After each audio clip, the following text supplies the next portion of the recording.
Apa yang dilakukan Houthi kali ini berpotensi mengancam internet dan energi dunia. Ratusan rudal dan drone dilaporkan mengarah ke berbagai target strategis Arab Saudi, mulai dari fasilitas Aramco hingga jalur pelayaran di Laut Merah. Ironisnya, konflik yang awalnya dianggap perang lokal di Yaman kini bisa berdampak pada harga minyak dunia, perdagangan internasional, bahkan jaringan kabel internet bawah laut yang menghubungkan benua Asia, Eropa, dan Afrika. Mengapa serangan balasan Houthi kali ini disebut sebagai salah satu yang paling berbahaya? Benarkah Iran berada di balik eskalasi ini?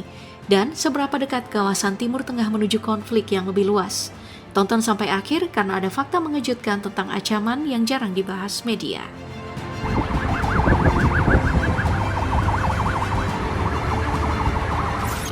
Selama hampir 4 tahun, gencatan senjata antara Arab Saudi dan Houthi berhasil menekan intensitas perang. Namun situasi berubah drastis setelah muncul laporan bahwa Iran diduga mengirim personil Korps Garda Revolusi Islam atau IRGC, penasihat militer serta komponen rudal dan drone ke wilayah Houthi di Yaman.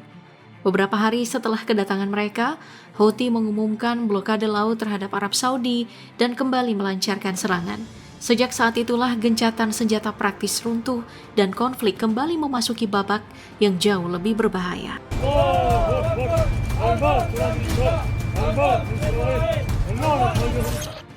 Ketegangan memasuki babak baru ketika Houthi mengumumkan dimulainya blokade laut terhadap Arab Saudi di kawasan Laut Merah. Langkah ini disebut sebagai balasan atas blokade yang menurut mereka telah berlangsung selama lebih dari 11 tahun terhadap Yaman. Tidak lagi hanya bertempur di daratan, konflik kini merambah ke jalur yang menjadi salah satu urat nadi perdagangan dan distribusi energi dunia. Rekaman yang beredar memperlihatkan salah satu tanker mengalami kebakaran setelah terkena hantaman, memicu kekhawatiran bahwa jalur ekspor minyak Saudi kembali berada dalam ancaman. Tak lama kemudian, pasukan bersenjata Yaman yang berafiliasi dengan Houthi mengeluarkan pernyataan resmi yang mengonfirmasi operasi tersebut. Mereka menyebut serangan dilakukan sebagai respon atas pelanggaran blokade maritim yang dituduhkan kepada Arab Saudi. Dalam pernyataan yang sama, Houthi juga memberikan peringatan keras bahwa apabila Riyadh memilih meningkatkan operasi militernya, maka serangan berikutnya tidak hanya akan menyasar kapal di Laut Merah, tetapi juga berbagai target jauh dalam wilayah Arab Saudi.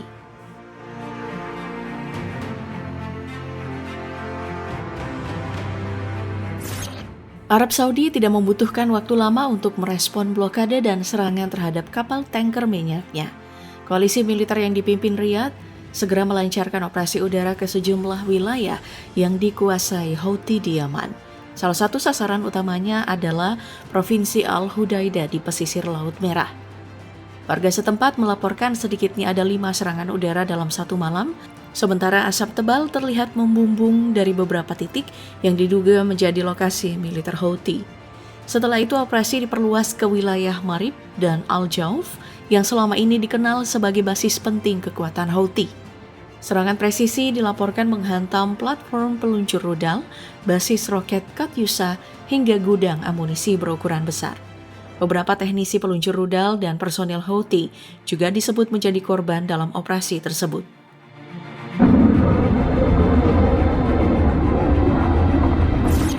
Serangan udara koalisi Arab Saudi ternyata tidak menghentikan kemampuan tempur Houthi.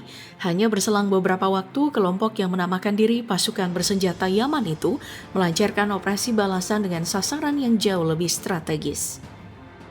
Fokus mereka bukan lagi sekadar pangkalan militer, melainkan infrastruktur energi yang menjadi tulang punggung perekonomian Arab Saudi. Salah satu target utama adalah kompleks kilang minyak Aramco di Jizan, wilayah yang letaknya tidak jauh dari batas Yaman. Rekaman yang beredar memperlihatkan kepulan asap hitam membumbung tinggi dari arah fasilitas pengolahan minyak tersebut. Video lain yang dipublikasikan media Houthi juga menunjukkan kobaran api dan kerusakan di sejumlah bagian kompleks Aramco setelah serangan yang mereka sebut sebagai operasi presisi.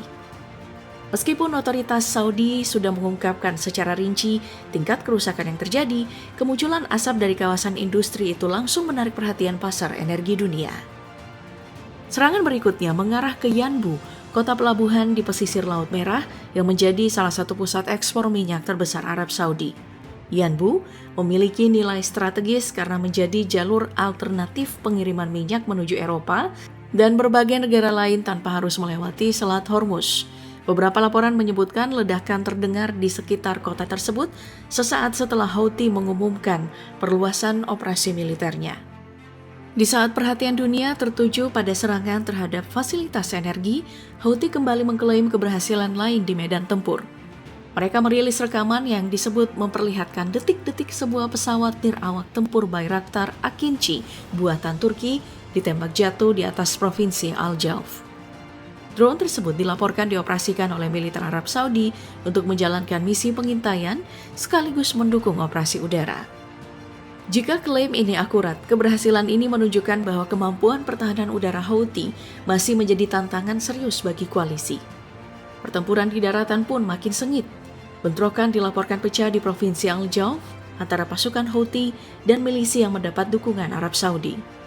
Wilayah ini memang menjadi salah satu garis depan paling penting karena menghubungkan jalur logistik menuju Marib dan kawasan utara Yaman. Kedua pihak dilaporkan saling mengerahkan artileri, kendaraan tempur hingga drone untuk mempertahankan posisi masing-masing.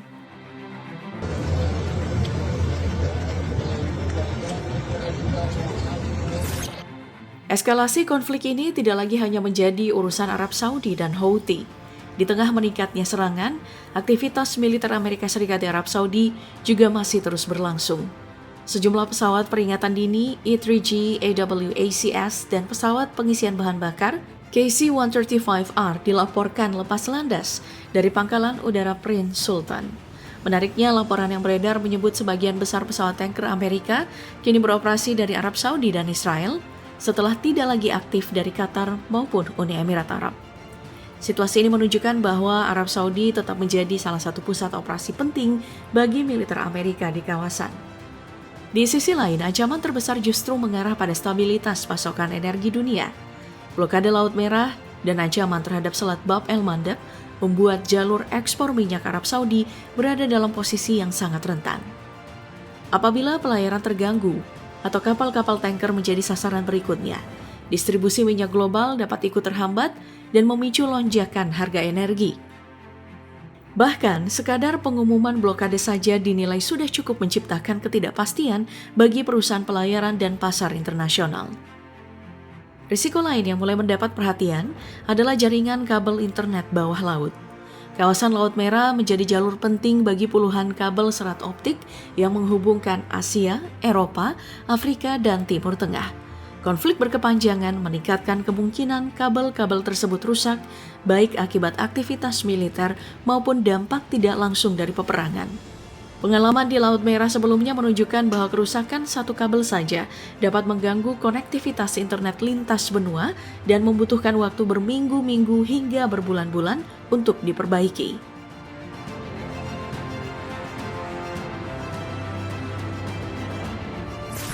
Eskalasi terbaru di Laut Merah langsung memicu reaksi dari berbagai negara dan organisasi internasional. Amerika Serikat menjadi salah satu yang paling keras menyuarakan peringatannya. Presiden Donald Trump menegaskan bahwa setiap serangan Houthi terhadap kepentingan Arab Saudi akan dianggap sebagai tanggung jawab Iran yang selama ini dituduh menjadi pendukung utama kelompok tersebut. Senada dengan itu, Menteri Luar Negeri Amerika Serikat Marco Rubio kembali menyebut Iran sebagai aktor utama di balik meningkatnya ancaman terhadap pelayaran internasional. Pakistan juga mengecam blokade dan ancaman Houthi terhadap kapal-kapal dagang, seraya memperingatkan bahwa setiap serangan terhadap kapal berbendera Pakistan akan dipandang sebagai ancaman serius terhadap keamanan nasionalnya. Qatar turut mengutuk serangan terhadap kapal Saudi, menilai aksi tersebut membahayakan keamanan energi global sekaligus melanggar hukum internasional. Sementara itu, Perserikatan Bangsa-Bangsa melalui utusan khusus untuk Yaman, Hans Grunberg, mengingatkan bahwa meningkatnya kekerasan dapat menghancurkan momentum perdamaian yang telah dibangun sejak gencatan senjata 2022. Kini dunia menghadapi dua kemungkinan. Jika poros perlawanan yang dipimpin Iran terus meningkatkan dukungan kepada Houthi, sementara koalisi Saudi memperluas operasi militernya, konflik bisa berubah menjadi perang kawasan yang melibatkan banyak aktor. Namun, Apabila tekanan diplomatik dari PBB, Oman, dan negara-negara kawasan berhasil membuka kembali ruang negosiasi, peluang deeskalasi masih tetap ada. Pertanyaannya sekarang, apakah Timur Tengah sedang menuju babak perang yang lebih besar atau justru ini menjadi titik balik menuju perundingan baru? Nah, menurut kamu, kemana arah konflik ini akan bergerak? Tuliskan pendapat kamu di kolom komentar dan sampai jumpa di pembahasan berikutnya.